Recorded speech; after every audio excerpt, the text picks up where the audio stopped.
यह कहानी उन दिनों की है जब महाराज युधिष्ठिर इंद्रप्रस्थ पर राज्य करते थे। राजा होने के नाते वे काफी दान इत्यादि करते थे। धीरे धीरे उनकी प्रसिद्धि दानवीर के रूप में फैलने लगी और पांडवों को इसका अभिमान होने लगा। कहते हैं कि भगवान दर्पहारी है, अपने भक्तों का अभिमान तो उन्हें बिल्कुल पसंद नहीं। एक बार कृष्ण इंद्रप्रस्थ पहुंचे। भीम एवं अर्जुन ने युधिष्ठिर की प्रशंसा शुरू की कि वे कितने बड़े दानी हैं। तब कृष्ण ने उन्हें बीच में ही टोक दिया और कहा, हमने कर्ण जैसा दानवीर और कहीं नहीं सुना। पांडवों को यह बात पसंद नहीं आई। भीम ने पूछ लिया, कैसे? कृष्ण ने कहा कि समय आने पर बतलाऊंगा।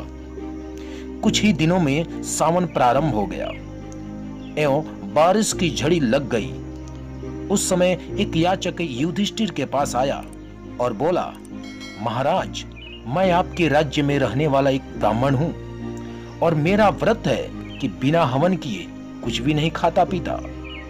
कई दिनों से मेरे पास यज्ञ के लिए चंदन की लकड़ी नहीं है।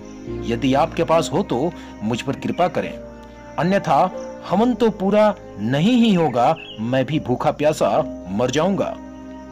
युधिष्ठिर ने तुरंत कोषागार के कर्मचारी को बुलवाया और कोष से चंदन की लकड़ी देने का आदेश दिया। संजोग से कोषागार में सूखी लकड़ी नहीं थी। तब महाराज ने भीम एवं अर्जुन को चंदन की लकड़ी का प्रबंध करने का आदेश दिया, लेकिन काफी दौड़ धूप करने के बाद भी सूखी लकड़ी की व्यवस्था नहीं हो पाई। तब ब्राह्मण को हताश होते देख कृष्ण ने कहा, मेरे अनुमान से एक स्थान पर आपको लकड़ी मिल सकती है, आइए मेरे साथ। ब्राह्मण की आंखों में चमक आ गई। भगवान ने अर्जुन व भीम को भी इशारा किया। भेष बदलकर वे भी ब्राह्मण के साथ चल दिए। कृष्ण सबको लेकर कर्ण के महल गए।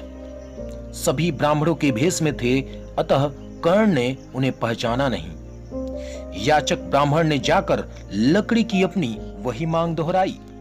कर्ण ने भी अपने भंडार के मुखिया को बुलवाकर सूखी लकड़ी देने के लिए कहा।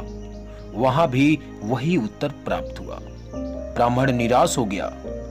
अर्जुन भीम प्रश्न सूचक निगाहों से भगवान को ताकने लगे, लेकिन वे अपनी चिर परिचित मुस्कान लिए बैठे रहे।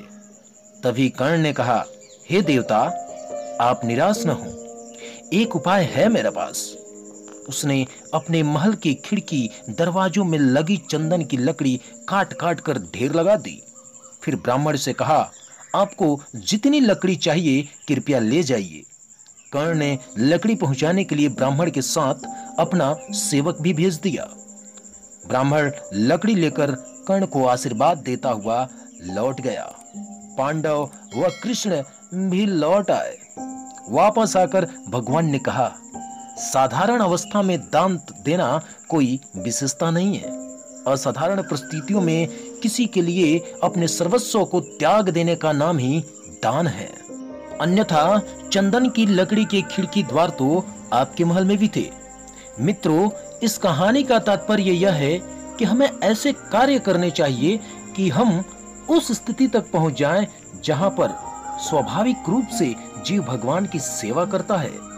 हमें भगवान को देखने की चेष्टा नहीं करनी चाहिए, बल्कि अपने को ऐसे कार्यों में संलग्न करना चाहिए कि भगवान स्वयं हमें देखे।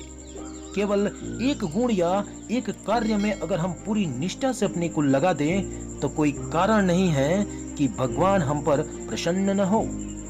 कर्ण ने कोई विशेष कार्य नहीं किया, किंतु उसने अपना यह नियम भंग नहीं होने दिया कि उसके द्वार से कोई निराश नहीं लौटेगा। मित्रों, इस कहानी को सुनकर हमें पूर्ण विश्वास है कि आप प्रफुल्लित होंगे।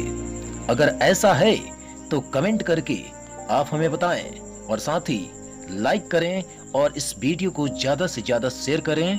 हमारे YouTube चैनल को भी सब्सक्राइब करें ताकि ऐसी ही रोचक जानकारी आपको हमेशा मिलती रहेगी।